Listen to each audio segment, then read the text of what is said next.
Afternoon, everybody. St. John's tournament in the books. Good one for me. Hopefully it went good for you as well. Think I'm in the 300s ranking, something along those lines. Pretty good start to the season, a lot better than last year. I want to say last year I had like 600 points at the St. John's. So we will take a much better start to this season. Hope we can keep it rolling. Had a few comments on the format last time, mostly positive. There was one that mentioned it was a little busy and a little long, so we're going to try and keep this a little shorter. Also because it is right after work and I got a bunch of kids coming home right away, and if you thought it was busy last time, wait until I got kids playing dinosaurs in the background. So let's jump right in and pick Okeechobee. A little bit different on this one, not quite as much history as the St. John's. As you can see, I've got some FLW tournaments included that had, a portion of the field before they came over. We're still doing that. We do have the 2023 tournament here from just a couple of years ago and the 2017. I did not include last year's Open, but we will talk about that one a little bit. Certainly one that's going to play right in with what's happening here. That one, as well as a couple of these other ones, were a little earlier in the season, about a month ahead. So maybe slightly different conditions down there, but should give us a good indicator of who has kind of figured that out. With all that said, let's jump right in. Not waste any time, and we will pick bucket A. Interesting one here. If you can see on your screen, I've got a whole bunch of highlights. Now, just for reference, I think we talked. Basically, I go through and highlight everybody I'm really thinking about in orange, and then I highlight my top couple in yellow. Couple guys of note in here. John Cox, he's got about 42% of the picks. Florida guy, obviously really strong down there. His best finish on Okeechobee is a 12th back in 2016 on the FLW side. He was 49th in 2023. So decent finishes, not real, I guess not a consistent top 10 type guy. 3 tournaments, that 12th was his highest. Both the Johnstons in this one, they were really strong here in the FLW days. 10th and 3rd for Chris, 9th and 38th for Corey. Both struggled here in 2023, especially Corey, 91st. So both coming off strong tournaments at the St. John's, but obviously good options here. Bill Lowen probably should have considered a little heavier here. Obviously coming off the win, really cool to see him get a win. He's got a 40th and a 13th in the last 2 Bassmasters here. Somebody I thought about, but ultimately for me it came down to these final 2 guys. Jay Zakura, Patrick Walters. Primary reason being is both had really nice tournaments there. Both were top 10 on the St. John's, and they are also coming off of strong finishes last time we were at Okeechobee. So combine a little bit of good momentum along with a nice finish the last time we were here, and those two kind of rose to the top for me. Zakura has about 8.3%, Walters 10.7%, so not a big difference there. Ultimately, what I decided to use for the tiebreaker in this one was the predictor score. Predictor gives Patrick Walters the best score of the tournament, 61.35. I'll be honest, I don't know how it came to that. Having only that one tournament, he didn't fish 2017 or any of the FLW ones, so it only used the one tournament. Knowing what goes into it, I'm not sure why he's that high, to be quite honest with you. I know I made the spreadsheet, but or the formula, I should say, but it's almost like an iRobot situation where I'm just not understanding some of the scores it's giving anymore. I looked through for an error and I could not find one. And so I guess the predictor really does feel that strong about Patrick Walters. And in this case of a tiebreaker, I'm going to go ahead and go with them. I'm picking Patrick Walters in bucket A. Second place on the predictor side, John Cox, 49.85. So good, strong one. And also Zakura was right there, 49.55. So 3/10 between him and Cox in A. Jumping down into B.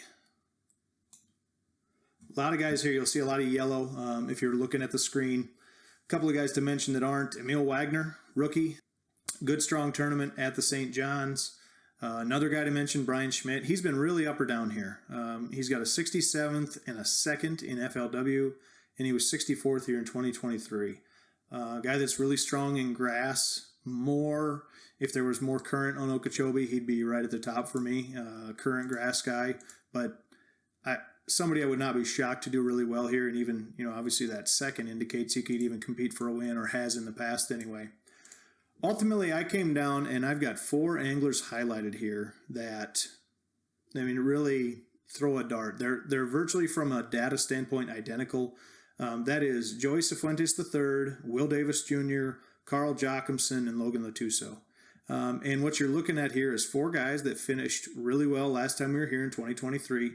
Latuso led the bunch at 4th, Jochimson 6th, Will Davis Jr. in 14th, and Cifuentes was at 19th. So all had good finishes last time we were here, and coming off really strong finishes at the St. John's. I think all were in the 20 to 35 range-ish. So all pretty similar, good, strong finishes at the St. John's to open the year. Ultimately, I elected to go with Will Davis Jr. on nothing more than a gut pick here. Like I say, all those guys were really similar.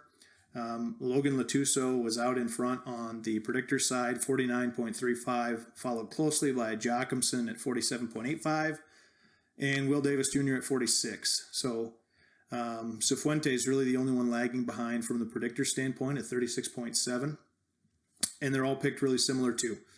So quite honestly, from my perspective, those 4 anglers are kind of a throw a dart at the wall kind of thing.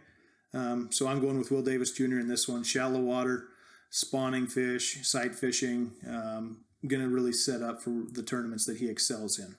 Keep this train moving into Bucket C. Another one with some pretty good options. Cooper Gallant was one that surprised me here. 16th year in 2023, coming off a good tournament at the St. John's. I don't know why I always associate him with northern waters, but as we've seen, some of those northern anglers, Sakurai is a good example, do really well down here in Florida. So Cooper Gallant's one to keep your eye on. Brandon Lester, just a strong Florida angler overall. I mean, anytime we're in Florida, he's got a chance. 46th and 22nd, the last 2 elite events here, and he's only picked by about 1%. So pretty good value there if you think he could do well. Drew Cook, one of the final 2 guys that I was looking at, 10th year in 2023, only 5.6%. Quite frankly, I'm going to pick this. You know where I'm going because I haven't said his name yet. But there is a situation where I roll the dice and switch this to Cook, like on Wednesday night at midnight, if I'm really wringing my hands. But ultimately, the angler everybody's picking in Bucket C, Scott Martin. Obviously, tons of history here.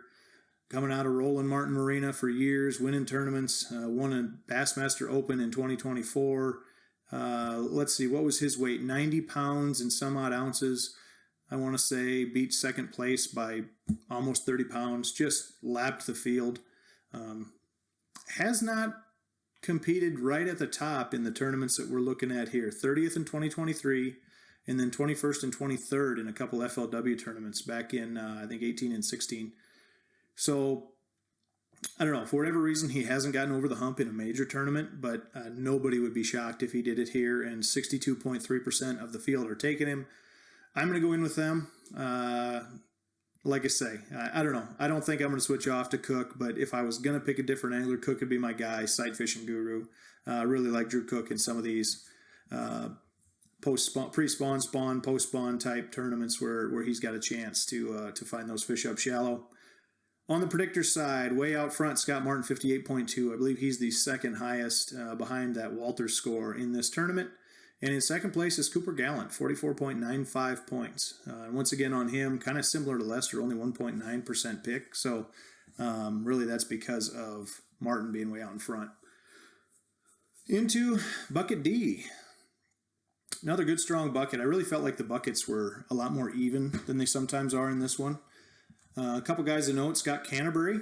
He was 8th here in 2016 on the FLW side and 18th in 2023. So a couple nice finishes on this body of water. Brandon Cobb was 3rd here in 2023. He, as a result of that, has the highest predictor score in this bucket. The big red flag for me with Cobb is he really struggled here in FLW, 83rd to 91st. And so it's kind of a matter of, did he figure it out in 2023 or did he stub his toe on some fish? You know what I mean? Can he repeat that, I guess is what I'm trying to say. So interesting one with Cobb. Definitely a good option at only, he's got 20%. So a lot of people picking him, expecting him to repeat that. Wouldn't be shocking. Eddie Lowren was 12th here last time. He's somebody that's not getting a lot of pick. Could be a good option. Ultimately for me in this bucket D, we're going either Tyler Rivette, or Kyle Welcher. Obviously, Rivette won here in 2023, kind of the first major scoping win, I guess you could call it. And Welcher, just a good, strong shallow water angler. Anytime we get shallow water and Kyle Welcher together, you feel good about it. And, really a pretty good angler overall. And with that, he was 13th here in 2023. So definitely a good option there. Both around the same pick percentage. Welcher with 18.9 and Rivette with 18.2. So a couple of good options. Ultimately, in this bucket, I am taking Tyler Rivette. I just feel like in bucket D, if I can roll with the previous tournament, repeat champion, whatever you want to call him. I'm going to do that in bucket D, and we'll see how it goes. He had a decent finish at St. John's, I want to say. Don't recall off the top of my head what it was, but he fished okay, not great. So obviously looking to move up in the ALY with this one. On the predictor side, Rivette was second with 53.1. Brandon Cobb out in front, 54.2. Let's jump into our final bucket, bucket E. Another interesting one to pick. Some good anglers here. Mark Frazier was 9th in 2023. Down here in bucket E, you can get a top 10 guy. Greg Hackney's got a good history here. 5th in 2017 and 35th in 23. You would take either one of those out of bucket E, I feel like. And as a result, he's got 34% picking him. Stephen Kennedy, one of those guys that shallow water bite, he could do really well. He's always, a kind of a wild card with how he's going to do. Williamson's got a top 10 back in 2017 here, so some good options. Ultimately, for me, it came down to two guys that were not here in 2023, Trey McKinney and Easton Fothergill. Trey McKinney apparently is human. He was, by anybody's standards, but especially his standards, really struggled at the St. John's. Last year seemed like the only thing that could derail him from finishing really high in a tournament was a cell phone. So I guess he is human, but we'll see if he can bounce back here and make another run at ALY this year. Going to be really tough with that finish on the St. John's, but if anyone could do it, it seems like it could be him. And about 10.9% picking him, so not a huge percentage. Ultimately, for me, I am grabbing, I believe, my first rookie of the year, Fothergill. Real strong angler, guy considered a little bit at St. John's. Glad I didn't. Struggled there, but he does have that history here. He fished the Open here a year ago, finished 8th in that. The whole field was quite a ways behind Martin, but he was really competitive with everybody else. Had a chance to finish basically all the way up to second, with a couple right bites. So he was right in the mix of things, competing in that. Only about 8.5% picking him. I feel really good about him in bucket E. Fothergill is my pick. On the predictor side, Stephen Kennedy in second place on the predictor with 33.5 points, and Frazier, courtesy of that top 10 from 2023, slides in with a 42.2 to win bucket E. You can see there my team: Walters, Davis, Martin, Rivette, and Fothergill. Tiebreaker, I'm going 95 pounds. Last time they were here in 23, I think it was a mid-80s tournament. I'd have to look back. Obviously, Martin was at 90 pounds on 3 days in that Open. So if he does something like that, I'm going to be way under. The under hit, at least on my tiebreaker, in the St. John's. But typically, in this last year or so, I've been picking a little bit heavier than history, simply because scoping has changed things so much. We're seeing so many higher weights in places. It feels like. I don't have any data to back that up. But so ultimately, I'm going 95 pounds, a little bit heavier than last time we were here, but not giant. If somebody gets on the big, if there's still some big girls up spawning they can find, or even post-spawn just moving off, you could see that move up. A little bit higher than that, you could really easily, this is one of those places you could really easily see somebody hit the century mark. But 95 pounds is my pick. And with that, we are wrapped up for Okeechobee. So I will wrap this up and get this out as soon as possible here this afternoon, so you got a couple days to digest all this. As always, join us on Bassmaster, the group LJM Outdoors, if you have not. And good luck to everybody on this one. We got a little break after this. So good luck to you on this one, and we will see you down the road.